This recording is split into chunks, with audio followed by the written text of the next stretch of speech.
کیا تو نہیں چاہتی قیامت کے دن میں اپنے رب کا دیدار کروں؟ اگر تو یہ چاہتی ہے تو پھر سچ سچ بتا دے، کیا تم نے کسی غیر مرد کے ساتھ زنا کیا ہے؟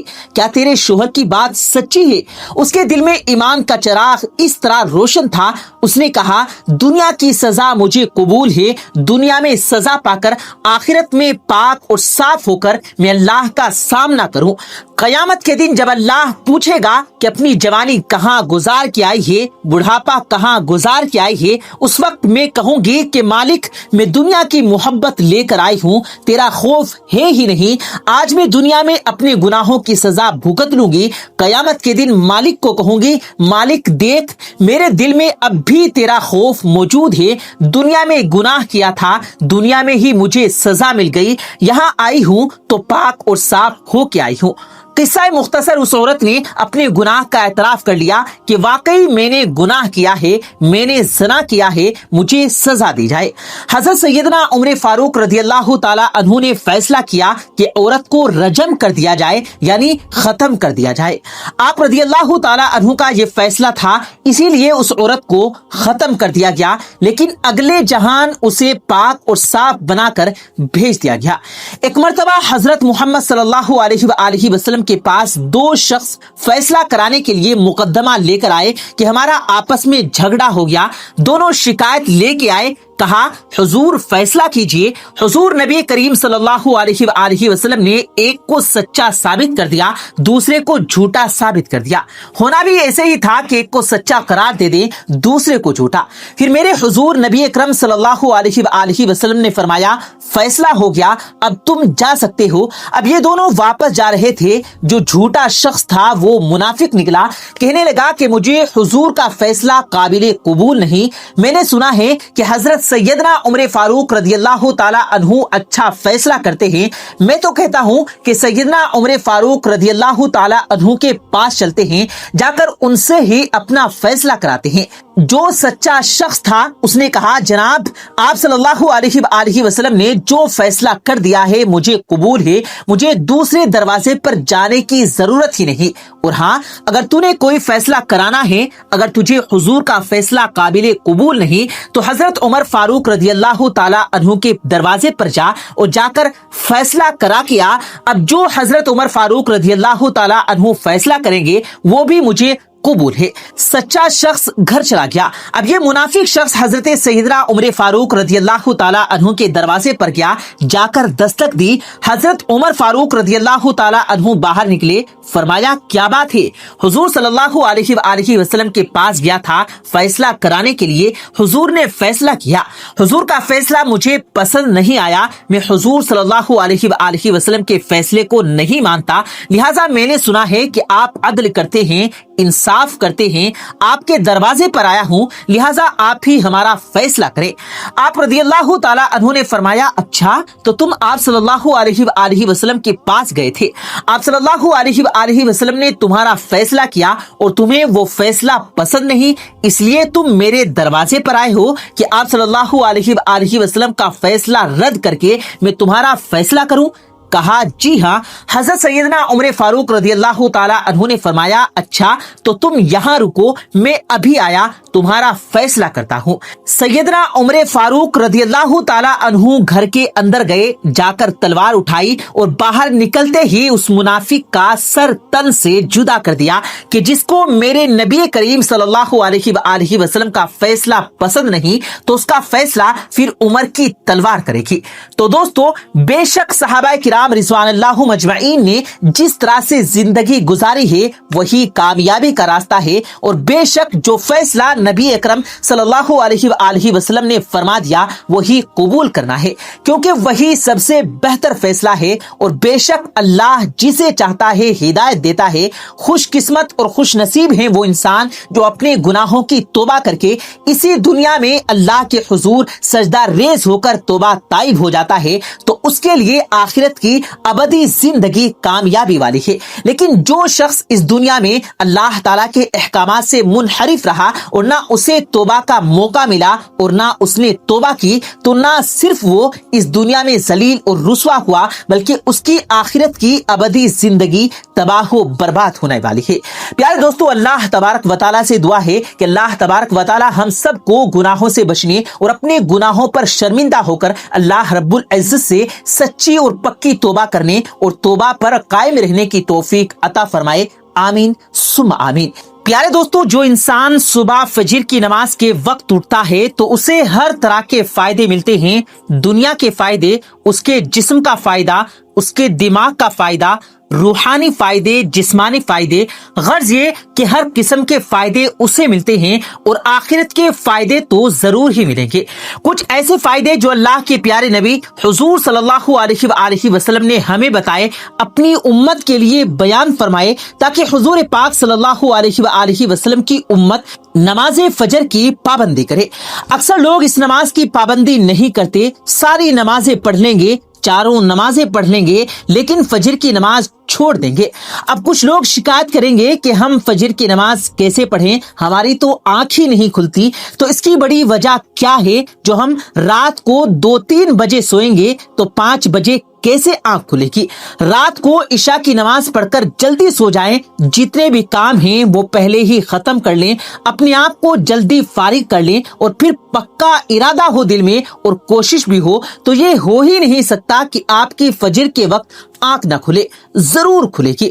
اب آپ جب رات کو جلدی سوئیں گے اور صبح وقت پر اٹھنے کے لیے الارم لگائیں گے تو آپ یقیناً فجر کی نماز کے لیے بآسانی اٹھ سکتے ہیں۔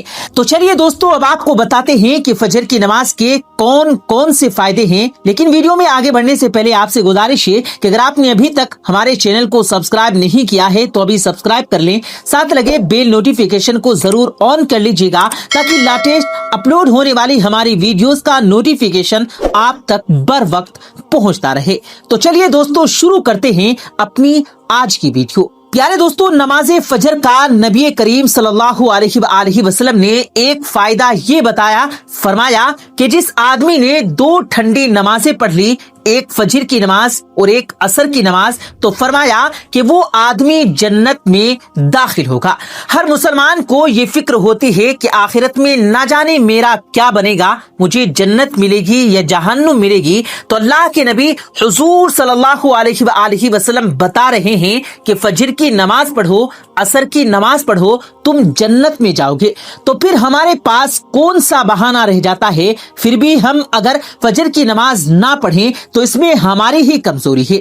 اللہ نے اور اللہ کے پیارے نبی حضور صلی اللہ علیہ وآلہ وسلم نے تو سب کچھ بتا دیا، کامیابی کا راستہ، ناکامی کا راستہ، کہ یہ کامیابی کا راستہ ہے اور یہ ناکامی کا راستہ ہے۔ اس راستے پر چلو گے تو جنت ملے گی اور دوسرے راستے پر چلو گے تو جہنم ملے گی۔ دونوں راستے واضح ہیں۔ اب انسان جس راستے پر چلنا چاہے، جس راستے کو چننا چاہے وہ چن سکتا ہے، اس راستے کو اختیار کر سکتا ہے۔ تو ایک فائدہ تو فجر کی نماز کا یہ ہے کہ فجر کی نماز کی پابندی کرنے والا انسان جنت میں داخل ہوگا۔ اور اللہ کے نبی حضرت محمد مصطفیٰ صلی اللہ علیہ وآلہ وسلم نے دوسرا فائدہ یہ بتایا، فرمایا کہ جس آدمی نے صبح کی نماز پڑھ لی، یعنی فجر کی نماز پڑھ لی، تو وہ انسان اللہ کی ذمہ داری میں آ گیا، اللہ کے ذمہ آ گیا۔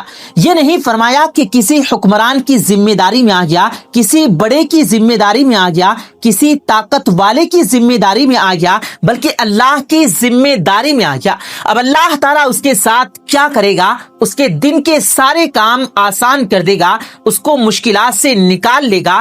اس نماز کا تیسرا فائدہ یہ ہے، رسول اکرم صلی اللہ علیہ وآلہ وسلم نے ارشاد فرمایا کہ جس آدمی نے عشاء کی نماز جماعت کے ساتھ پڑھ لی تو یہ ایسے ہے کہ جیسے اس نے آدھی رات کھڑے ہو کر نماز پڑھی ہو، اور جس آدمی نے فجر کی نماز جماعت کے ساتھ پڑھ لی, اس کی پابندی کی, تو یہ ایسے ہے کہ جیسے اس شخص نے پوری رات کھڑے ہو کر نماز پڑھی ہو. اگر ایک بندہ عشاء کی نماز پڑھ لے اور سو جائے, پھر فجر کی نماز کی پابندی کے ساتھ پڑھے, تو درمیان کا جتنا وقت ہوتا ہے وہ سارا ثواب سے بھر جاتا ہے, مفت کا ثواب ملتا ہے. فجر کی نماز کا ایک اور فائدہ, رسول اکرم صلی اللہ علیہ وآلہ وسلم نے فرمایا کہ رات کے اندھیرے میں جو لوگ کثرت سے مسجدوں کی طرف جاتے ہیں, ان لوگوں کو قیامت کے دن کامل نور کی خوشخبری سنا دو, ان کے لیے قیامت کے دن نور ہوگا. فجر کی نماز کے لیے انسان نکلتا ہے, اندھیرا ہوتا ہے. یہ اندھیرے والی نمازیں بہت مشکل ہوتی ہیں, لیکن انسان قربانی دیتا ہے, وضو کرتا ہے, جا کر نماز پڑھتا ہے, تو اللہ تعالیٰ دنیا کے اندھیروں کے بدلے قیامت کے دن اسے روشنی عطا کرے گا. اور قیامت کے دن جس آدمی کو نور مل گیا, اس کے لیے کامیابیوں کے دروازے کھل جائیں گے. اس کے لیے اللہ کی رضا کے دروازے کھل جائیں گے. فجر کی نماز کا ایک اور فائدہ کہ جو شخص فجر کی نماز کی پابندی کرے گا, اس کے لیے نبی کریم صلی اللہ علیہ وآلہ وسلم نے یہ دعا فرمائی کہ اے اللہ, میری امت کے لیے صبح کے وقت میں یعنی فجر کے وقت میں برکت دے دے. جو شخص فجر کی نماز کے لیے اٹھے گا, اٹھ کر نماز ادا کرے گا, اسے آپ صلی اللہ علیہ وآلہ وسلم کی دعا لگ گئی. اس کے لیے پھر برکت تو لازمی ہے. ہمارے دن میں برکت کیوں نہیں ہوتی, ہمارے کاروبار میں برکت کیوں نہیں ہوتی؟ دن کو ہم کئی طرح کے کام کرتے ہیں لیکن ادھورے رہ جاتے ہیں, مزہ اور سکون نہیں ہوتا کام کرنے میں, تو یہی بے برکتی ہے. فجر کی نماز ادا کرو, پھر کام شروع کرو, دیکھو کیسے برکتیں ملتی ہیں. اس نماز کے فائدوں میں سے ایک یہ ہے کہ جو شخص اس نماز کی پابندی کرتا ہے, فجر کی سنتیں پڑھتا ہے, اس کے 2 فرض پڑھتا ہے, تو نبی کریم صلی اللہ علیہ وآلہ وسلم نے فرمایا کہ فجر کی 2 رکعت سنت دنیا اور دنیا کے اندر جو کچھ بھی ہے ان سب سے بہتر ہے. ایک انسان نے فجر کی نماز پڑھ لی تو وہ یہ سمجھ لے کہ اس کو سب کچھ مل گیا, دنیا اس کے سامنے کچھ بھی نہیں. یہ دنیا ختم ہو جائے گی لیکن اس کی پڑھی ہوئی نماز کا ثواب کبھی ختم نہیں ہوگا. قیامت کے دن اس کے کام آئے گا. یہ نماز اللہ کے دربار میں بتائے گی, اس کی سفارش کرے گی, نامہ اعمال میں اس کی نیکیاں بڑھائے گی.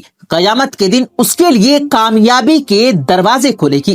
یہ سب کچھ فجر کی نماز سے ملے گا. فجر کی نماز کا آخری فائدہ میں آپ کو بتا رہا ہوں, وہ یہ ہے کہ اگر آپ فجر کی نماز ادا کریں گے تو یہ یاد رکھیں کہ فجر کی نماز کے وقت فرشتے آتے ہیں, انسان کو دیکھتے ہیں کہ فلاں انسان کیا کر رہا ہے, کوئی انسان سو رہا ہے یا نماز پڑھ رہا ہے, اللہ کو یاد کر رہا ہے یا نیند کے مزے لے رہا ہے, غافل ہے یا عبادت کرنے والا ہے. جب فرشتے آ کر دیکھیں گے, آپ کو دیکھیں گے کہ آپ فجر کی نماز ادا کر رہے ہیں, تو وہ جا کر اللہ کو بتائیں گے.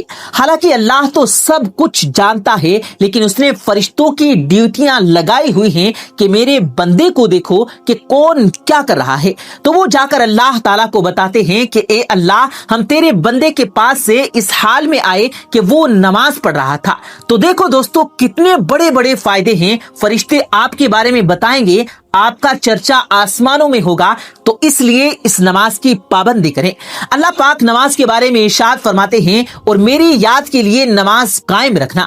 حضرت آدم علیہ الصلوۃ والسلام نے صبح ہونے کے شکر میں 2 رکعتیں ادا کی, تو یہ نماز فجر ہو گئی. نماز فجر کے بارے میں حضور پاک صلی اللہ علیہ وآلہ وسلم کا فرمان ہے کہ میں نے تورات کے کسی جگہ پر پڑھا کہ اللہ فرماتا ہے, اے موسیٰ, فجر کی 2 رکعت احمد اور اس کی امت ادا کرے گی, جو انہیں پڑھے گا اس دن رات کے سارے گناہ اس کے بخش دوں گا, وہ میرے ذمہ ہوگا. رسول کریم صلی اللہ علیہ وآلہ وسلم فجر کی نماز کی جتنی حفاظت فرماتے, کسی اور نماز کی نہیں کرتے. ایک صاحب نے عرض کیا, یا رسول اللہ صلی اللہ علیہ وآلہ وسلم, کوئی عمل ارشاد فرمائیے کہ اللہ پاک مجھے اس سے نفع دے. فرمایا, فجر کی 2 رکعتوں کو لازم کر لو, ان میں بڑی فضیلت ہے. حضرت عائشہ صدیقہ رضی اللہ تعالی عنہا سے مروی ہے, نبی کریم صلی اللہ علیہ وآلہ وسلم نے فرمایا, فجر کی 2 رکعتیں دنیا و مافیا سے بہتر ہے. اسی طرح حضرت ابو ہریرہ رضی اللہ تعالی عنہ سے ابو داؤد شریف میں مروی ہے, وہ روایت کرتے ہیں کہ رسول کریم صلی اللہ علیہ وآلہ وسلم نے فرمایا, فجر کی سنتیں نہ چھوڑو, اگرچہ تم پر دشمنوں کے گھوڑے آ پڑے. پڑھیں. تو رسول اکرم صلی اللہ علیہ وآلہ وسلم کے ان احادیث مبارکہ اور فرمان سے یہ پتہ چلتا ہے کہ فجر کی نماز کی کتنی اہمیت اور اس کی کتنی فضیلت ہے. اس لیے ہمیں بھی چاہیے کہ ہم رات کو جلدی سو کر صبح کو فجر کی نماز کا اہتمام کریں تاکہ ہم اللہ کے ذمے ہو جائیں اور رات بھر جو ہم نے پرسکون نیند لی ہے اللہ تعالی ہمارا سونا بھی عبادت میں لکھ دے. اس سے بڑی خوش قسمتی اور کیا ہو سکتی ہے.